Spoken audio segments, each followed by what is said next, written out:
Hello दोस्तों, तो जैसे कि मैं मुख्तार नामा सीरीज़ देख रही थी, मगर आप सब ने सजेस्ट करा मुझे कि वो मुझे समझ नहीं आने वाली है, तो थोड़ा सा ट्रिकी तो थी, पर आप सब ने सजेस्ट करा कि करबला वाक़या जो है मोहम्मद जी का, वो आप देख लीजिए और उसके अकॉर्डिंग आपको समझ आ जाएगा। तो पहले आपको करबले का वाक़या देखना चाहिए।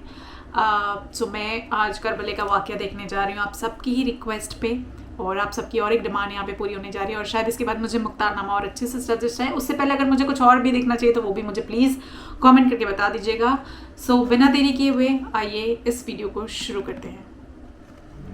अल्लाह के रसूल हज़रत मोहम्मद मुस्तफ़ा सल्लल्लाहु अलैहि वसल्लम बार बार इमाम हुसैन को बुलंद करके दुनिया को ये बताते थे कि ये हुसैन मुझसे है और मैं इस हुसैन से।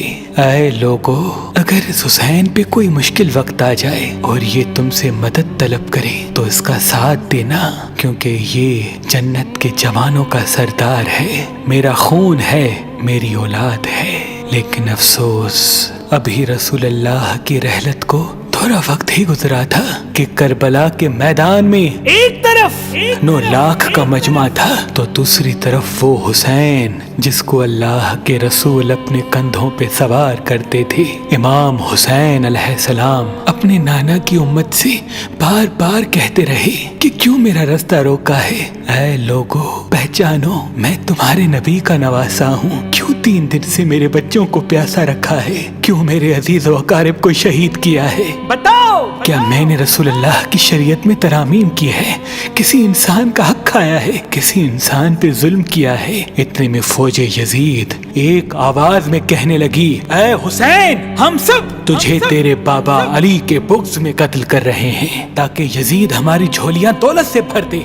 इमाम हुसैन ने फरमाया, ऐ लोगो, आज जिस इस्लाम का अलम तुम्हारे हाथों में बुलंद है, ये अलम मेरे बाबा अली ने बुलंद किया। मत भूलना, खैबर और खंदक में अगर अली ना होते तो इस्लाम की फतह नामुमकिन थी। वो अली जिसने पूरी जिंदगी इस्लाम की तबलीग की, हक को बुलंद किया, रसूलुल्लाह की हिफाजत की, आज उस अली को ये अजर दे रहे हो। ऐ लोगो, बताओ, अल्लाह के रसूल ने बार बार मेरे बाबा अली का हाथ बुलंद करके फरमाया था कि जहाँ हक होगा वहाँ अली होगा, जहाँ अली होगा वहाँ हक होगा, और आज उस अली और औलाद रसूल को ये अजर दे रहे हो। इतने में यजीद की फौज के सिपह सालारों ने देखा कि कहीं फौज में बगावत ना हो जाए। ऐ शिम्र, क्या देख रहे हो? हमला करो। बस लाखों की फौज ने जब रसूलुल्लाह के नवासे पे हमला किया, इमाम हुसैन अलैहिस्सलाम ने अल्लाह का नाम लिया और जुल्फ़िकार को नियाम से निकाला। तारीख गवाह है, एक तरफ लाखों का मजमा और एक तरफ 3 दिन का भूखा प्यासा हुसैन इब्ने अली।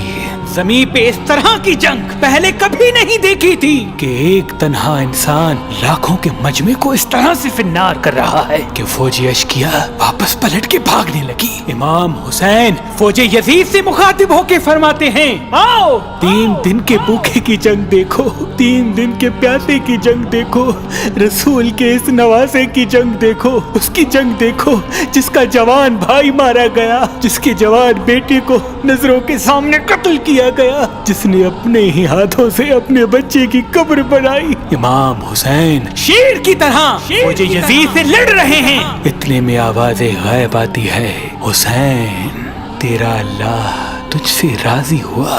बस इस सदा का सुनना था। इमाम हुसैन अलैहिस्सलाम ने अपनी जुल्फ़िकार को थाम लिया। इतनी में उमर बिन साद कहता है, शिमर, क्या देख रहे हो? ये अली का शेर है, इसको मात देना नामुमकिन है, जाओ खेमों को आग लगा दो। बस कुछ जालिमों ने बीबियों के खेमों को आग लगा दी और कुछ इमाम हुसैन को दूर से तीर मारने लगे। इमाम हुसैन कभी बीबियों के खेमों की तरफ बढ़ते हैं, कभी फौज की तरफ जाते हैं। उमर बिन साद और शिमर ने फौज को 4 हिस्सों में तकसीम कर दिया और ये कहा कि कोई भी हुसैन के करीब न जाए, जिसके पास जो जो चीज है वो दूर से हुसैन को मारे। जिसके पास नेजा था उसने नेजा मारा, जिसके पास तीर थे वो तीर मारता रहा, जिसके पास बर्छियां थी, वो बर्छियां मारने लगा। तारीख ने लिखा जिसके पास मारने के लिए कुछ न था वो करबला की गर्म जमीन से मट्टी उठा के इमाम हुसैन की तरफ फेंकता रहा। इमाम हुसैन के जिस्म मुबारक पे हजारों जख्म लगते रहे। आपके जिस्म मुबारक पर इतने तीर थे कि आपका जिस्म मुबारक नजर तक नहीं आ रहा था। बस जैसे ही नवासाए रसूल घोड़े की सींग से जमीन पे आते हैं, फौजे यजीद झूमना शुरू कर देती है। लेकिन इतने में वो घोड़ा जिस पे आप सवारी किया करते थे वो इमाम हुसैन के चारों तरफ घूमना शुरू कर देता है ताकि इन तीरों से मैं अपने आका हुसैन को बचा लूं। वो घोड़ा दौड़ ही रहा था। इतने में उमर बिन साद ने कहा, ऐ लोगो रुको, मैंने अपनी आंखों से देखा था इस घोड़े पे अल्लाह के रसूल सवारी करते थे, कहीं तीर इस घोड़े को न लगे। और यूं तीरों को चलाना बंद किया गया। अफसोस है उन लोगों को उस घोड़े का तो एहतराम मालूम था जिस पे रसूल अल्लाह सवारी किया करते थे, लेकिन उस हुसैन का एहतराम भूल चुके जिनको अपने कंधों पे सवार करके उम्मत को दिखाया करते थे।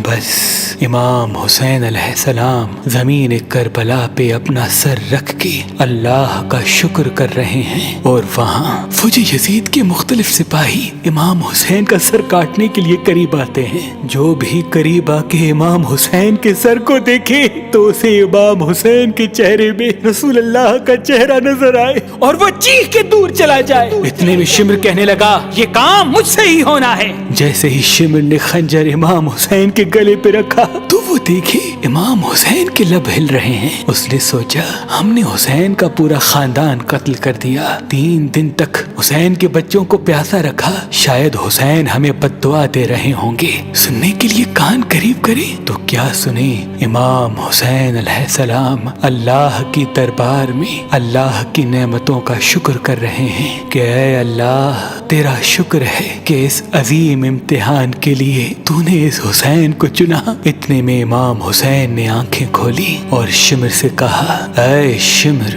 क्या तू नहीं जानता मैं रसूल अल्लाह का नवासा हूँ, जन्नत का सरदार हूँ, हक पे हूँ, बेजुर्म हूँ। शिमर ने कहा, हाँ मुझे मालूम है। फिर आपने फरमाया तो क्यों कत्ल कर रहे हो? शिमर ने कहा ताकि यजीद मेरी झोली दुनियावी दौलत से भर दे। बस ये कहते कहते शिमर इमाम हुसैन का गला काटता रहा और फौजी यजीद मुसलसल झूमती रही। इमाम हुसैन के सर कलम होने के बाद सादात को लूटा गया। इमाम हुसैन के सर मुबारक को नोके सिना पे बुलंद कर दिया। बीबी सकीना को तमाचे मारने लगे। रसूल अल्लाह की नवासियों के सरों से चादर को लूट लिया और इमाम हुसैन के जिस्म मुबारक की तौहीन करने लगे। तारीख ने लिखा इमाम हुसैन के जिस्म पर जो जो चीजें थी उनको लूटने लगे। इतने में एक शख्स इमाम हुसैन के जिस्म के करीब आया। इमाम हुसैन के हाथ में एक अंगूठी पहनी थी, उतारने की कोशिश की, ना उतरी। वो उंगली काट के अंगूठी ले गया। आपके जिस्म मुबारक को रस्सियों से बांध के करबला की गर्म जमीन पे इधर से उधर फिराया गया। इतने में उमर बिन साद ने कहा, ऐ शिमर हुसैन और उसके साथियों की लाश का वो हश्र करते हैं कि रहती दुनिया तक कोई भी यजीद के खिलाफ आवाज न उठाए। सबके जिस्म से सरों को काट लो और सबकी लाशों को पामाल कर दो। जमीन करबला गवाह है, कहीं से कोई कबीला उठ के आता है और कहता है कि हम हुर की लाश को पामाल होने नहीं देंगे। कहीं बीबी उम्मे लैला का कबीला आके कहता है कि हम अली अकबर का लाशा पामाल होने नहीं देंगे। कहीं बीबी रुबाब के कबाइल के लोग कहते हैं हम अली असगर का लाश पामाल होने नहीं देंगे। एक एक शहीद की लाश पामाल होने वाली जगह से हटाई गई। तारीख गवाह है सिर्फ रसूल अल्लाह का अकेला नवासा करबला की गर्म जमीन पे पड़ा रहा और मगरिब के घोड़े मशरिक की तरफ, मशरिक के घोड़े मगरिब की तरफ दौड़ते रहे। इमाम हुसैन का जिस्म पामाल होता रहा। इमाम जाफर सादिक अलैहिस्सलाम फरमाते हैं, मेरा सलाम हो मेरे उस गरीब दादा पर जिसकी लाश को इस तरह से पामाल किया गया कि उनकी दाईं पसलियां बाईं पसलियों की तरफ चली गई और बाईं पसलियां दाईं पसलियों की तरफ चली गई, जिनका सीना और पुश्त एक साथ हो गया। सलाम हो मेरे उस बेवतन दादा हुसैन पर जिनके जिस्म मुबारक के टुकड़ों को जमीन करबला पे बिखेरा गया। सलाम हो, सलाम हो, सलाम हो। Wow. सो आप सबने सही बोला था. Actually now I can relate the Mukhtarnama episodes to some bits now. Just let me know कि मैंने करेक्ट सीरीज़ देखी कि नहीं देखी, because is this the correct video और not. But yes, now I can actually relate कि जो भी मुख्तारनामा में फ़िलहाल बोला गया था, जो भी मैंने फर्स्ट एपिसोड्स में देखा था, वो बहुत ज़्यादा यहाँ से मुझे आइडिया लग गया कि अब आगे की क्या एपिसोड्स हो सकते हैं या आगे क्या स्टोरी लाइन है. तो this was really amazing, this was really helpful. So thank you so much again कि to make me understand this. अगर इससे पहले मुझे कुछ और भी देखना हो सो प्लीज़ मुझे वो भी बता दीजिएगा. बट आई जस्ट डाउट कि I just watch the correct और नॉट. सो वंस आप लोग मुझे करेक्ट कर देंगे यहाँ पे, so I give the reaction on next episode of Mukhtarnama series. तब तक के लिए जय हिंद, नमस्ते, सत श्री अकाल, बाय बाय.